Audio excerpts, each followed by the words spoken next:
Da li je svijest o grijehu dar Božji?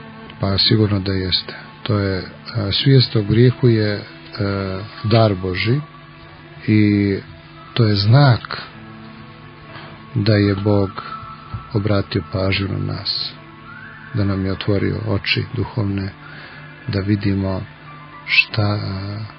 šta je to grijeh u nama. Jer početak duhovnog života u stvari je otkrivanje grijeha, kao što je u polju početak pripreme za obradu zemlje je trijebljenje korova. Jer ako hoćete da vam rodi njiva, onda morate da istribite korov da bi onda je uzorali i da bi posijali. Tako i duša. Da biste mogli da posijete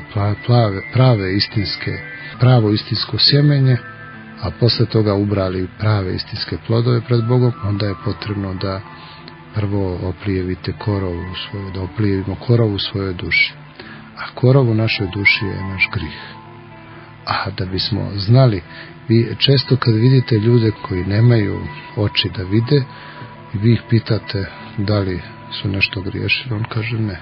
Da li si slagao nekada? Ne. Da li si nešto uradio da ne valja? Ne.